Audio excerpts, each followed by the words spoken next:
Hey everybody, it's Jenny McGarvey, and I am here today to share with you how I planned in my memory planner. I know it's been like 100 years, but bear with me because I'm going to try this video thing again, okay? So you can see I have got my memory planner. It's a big happy planner and my photos printed on my Canon selfie printer. I am simply trimming the photos up. They're all about 2 by 3, not exactly, just about, roundabout. And I have also written the dates on the little removable strip because yes, my memory is just that bad. And so I need to have that there to make sure they go in or around the appropriate spot where I want them. So I try to get them close to the day that they happened, but if they don't, that's okay. Usually, however, I am able to make that work in the way that I want it to. It's really not that difficult. I usually choose a photo or two each day, and then there are days that there aren't photos so that they all kind of work together. I also love punching the photos in the shape of circles still. I've been doing that for years. I'm not sure I'll stop anytime soon, but I really love the way that changes things up. It changes the whole page completely. I also love layering my photos, overlapping them, adding one right next to it, clustering them together, and also doing that with the shaped photos as well. It just really adds a super fun touch to my page. And again, it just adds some interests from the photo alone. I don't even have to add any embellishments or journaling or anything like that. So now that they're where I want them to be, I'm going to go ahead and add adhesive and get those down on the page, simply sticking them down. I'm using a Scotch ATG gun for my adhesive, but you should use whichever you prefer. I like this one because it's super, super, super, super sticky, and I've been scrapbooking a really long time, and a bunch of things have fallen off my pages from old scrapbooks, and so now I make sure to use about the stickiest adhesive as I can find. So I'm just adhering all of these where I want them, and then I'll get started in decorating and adding my plans. I'll take those pages out of the planner to do that. I leave them in the planner to add the photos just because I like to look at the entire page together, and it's just one less thing to slide around if it's on the discs. Now you can see here that the photos are heavy on the right side, a little bit lighter on the right, so I'll probably add a couple of extra decorative, not extra, but I'll add probably a couple of decorative elements on the left-hand side and only one on the right-hand side. I am using all digital printables from In a Creative Bubble and then also from Studio Calico. These are basically my favorite places to get digital files from. They're super easy to use. They're really inexpensive. I usually buy the files, and then when I go to print them, I print them at 75% instead of 100. And then they are very, very close to being perfect for my boxes. I also like that not only size-wise of the piece is correct, but then the scale of the patterns is just a little bit smaller as well. And then it's even more perfect for my memory planner pages. I'm going to cut around the outside of this text that says, "Let's have some fun."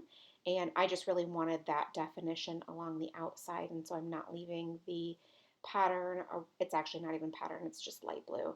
I'm considering layering it on top of that plaid piece that I have over there in the far left, but after sliding it around and looking at it a little bit here in a second, I just sort of decided that it's not really the look that I was going for, and so I decide to just have it stand alone. I really, really love that. I don't even know what to call this type of design, but I just love it, and so I really wanted it to stand out.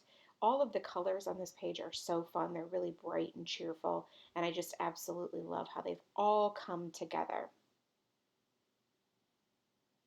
Now this is another example of layering. I'm just adding that 3x4 card and then trimming off one side of that circle embellishment from In a Creative Bubble so that it can sit flush against the edge. I just absolutely love that. Again, another one of my very favorite things to do. Now down in the lower right hand side, I'm going to layer two different journaling cards together. The yellow stars are from Studio Calico, but the top one is from In a Creative Bubble. I'm just layering them, staggering them a little bit so that you can see the stars underneath. They're just kind of peeking out.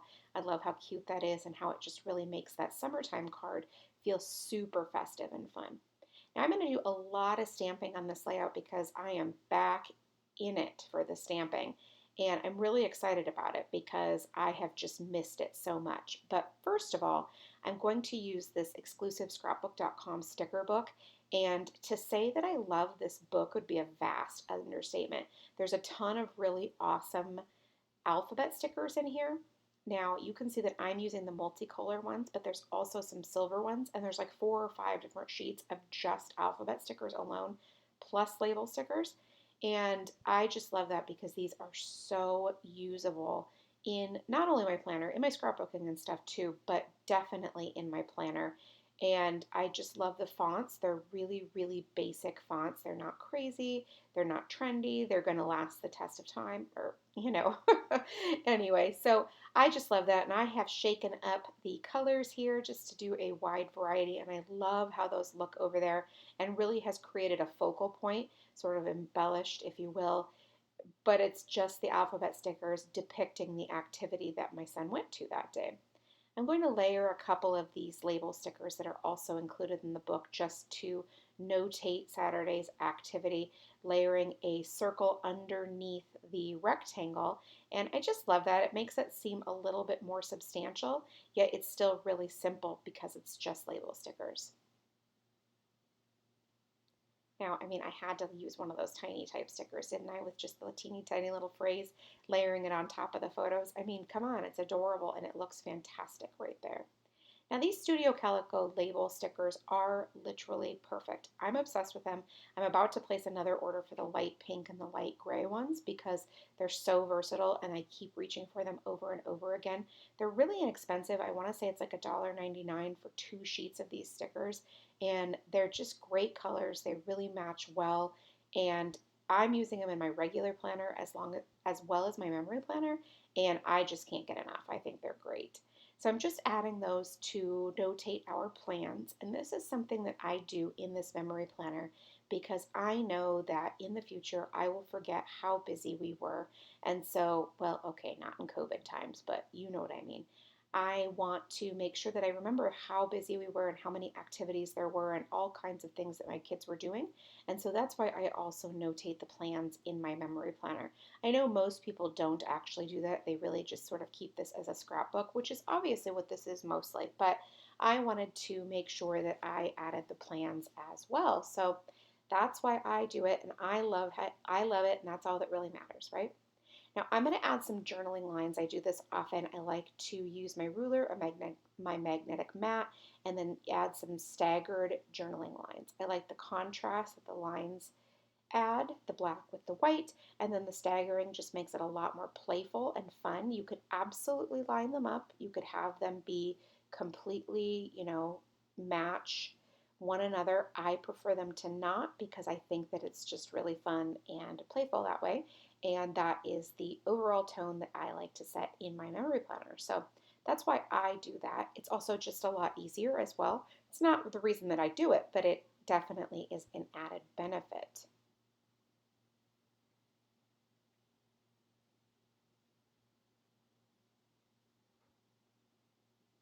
Now, sometimes I add a big journaling block with a lot of text in one spot, and sometimes I just add a little bit of text various places along the page. Now, I am going to stamp before I add the journaling because I just want to add a little bit more decor because then I'll see if there's any room for extra sentence or two of journaling. These little cards are swatches that I've done of my stamping inks so I can tell what they look like and if things match the other elements that I'm using on my page. So I'm going to use this Stamp Market Melon ink pad, and then this is a super, super, super old Kelly Perky stamp that I don't even think you could get unless you're buying it secondhand off of someone else, but I do really love it. Now I'm going to clean my stamps with my Huggies baby wipes. You can use whatever you want. Just make sure it's alcohol free. You can stamp off the excess ink on a piece of paper. They don't hurt the stamps. Just because it's colored doesn't make it ruining the stamp or anything like that. I use Huggies because I like how wet they are and they don't leave a lot of lint on the stamp. You could use a chamois. You can use all kinds of stuff. Baby wipes are just the most convenient for me, and convenience is key. Otherwise, I won't actually do it. And I want to stamp, and so I'm going to. So now I've added that other beach stamp over on the left-hand side, and now we are going to add another one down here at the bottom, and I'm going to use this cherry ink pad.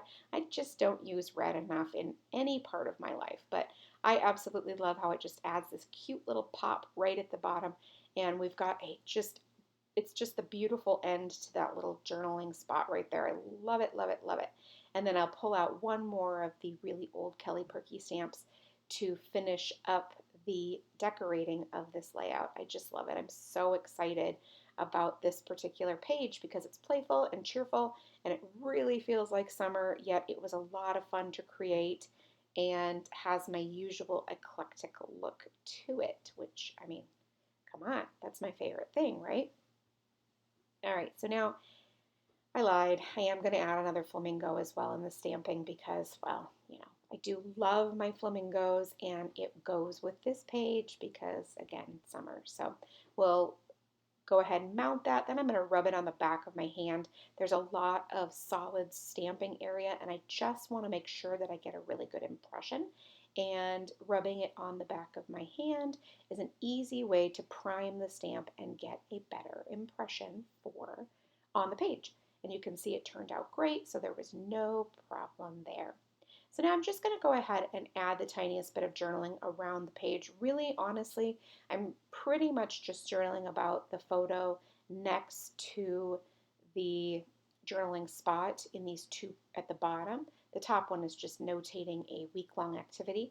But sometimes, like I said before, I will add just a big space if I have it and just write a whole lot of journaling about the whole week. It just really depends. And I like leaving it up to the particular page based on how many photos I have or how much decorating I have done as well.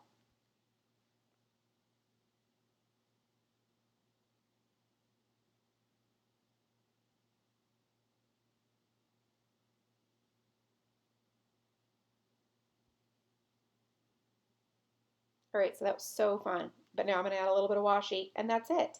Thank you so much for stopping by and watching. I hope you enjoyed it. If you did, please leave me a thumbs up. It lets me know that you liked it. And I'll be back soon with another video. Thanks so much, and make it a great day.